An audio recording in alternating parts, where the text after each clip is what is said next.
Yun oh, magandang tanghali sa inyo lahat dyan. Welcome back sa Scooter Boy Garage mga bossing, mga karepa. Another day, another sakit na naman sa ulo. At alam nyo na yan, pag nakakita kayo ng ganyan mga bossing. So ang gagawin natin ngayong araw na to ay magre-retread at mag-oversize tayo ng drain plug ng gear cover ng Dio mga bossing. At magkakabit din yan si Utol Aljo ng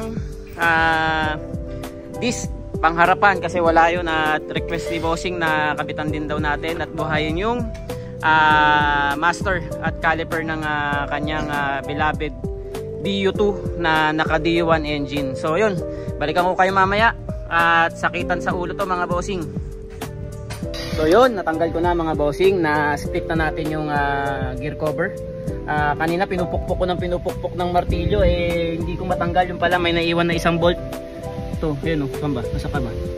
Yun, may naiwan na isang bolt kaya hindi matanggal, pero natanggal na.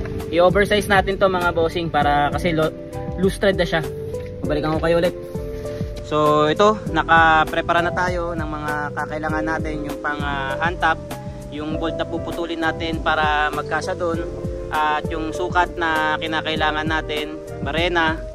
Ayan, meron tayong multiple sizes ng mga drill bits at kung ano pa. Ayan, naglabas na tayo. So tara, simulan na natin mga bossing.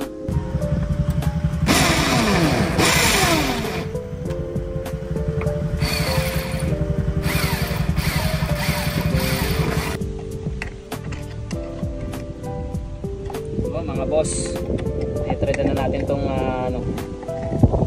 sa lahat ng gustong magpa-retread, magpa-oversize.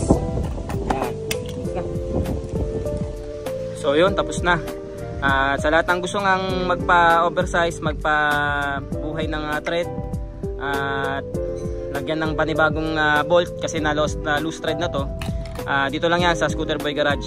PM lang kayo mga bossing. Mamaya ulit tignan natin kung ano yung kailangan natin gawin pa. At ito na yung bolt. Yan, no? Puputulin na lang natin yan mamaya. Tapos lilinisin na lang natin yan, no? Lilinisin natin yung mga rebaba para hindi pumasok doon at kainin ng mga bearing. So putulin muna natin to gamit tong sirang grinder natin. Wala nang on off, basag na yung ano, pero kaya pa yan, pwede pa yan. At pasensya na sa mahaba akong kuko, magugupit na ako mamaya. Yun o, magawa kami rito mga bossing, mga busy mga tropa rito mga bossing, mga karepa.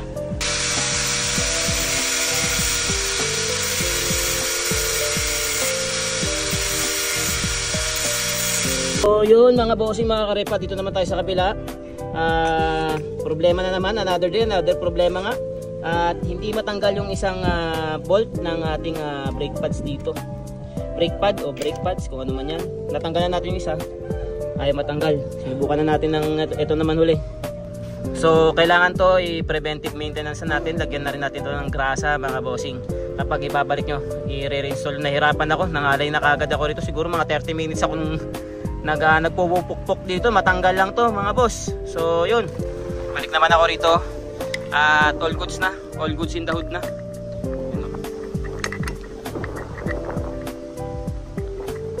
Ba't tayo ayaw pumasok yun? Ayos.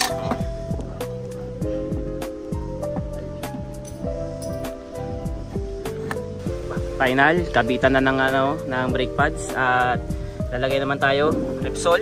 Ayan o, Repsol qualifier mga bossing.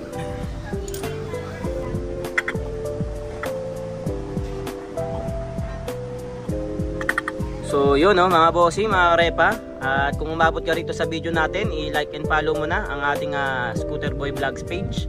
At yan, closing ceremony na tayo. At keep sharing is caring lang mga bossing. Kung meron kayong mga kailangan at mga katanungan na kaya natin sagutin, huwag kayong magkatubiling mag-comment at mag-PM lang mga bossing. Maraming salamat.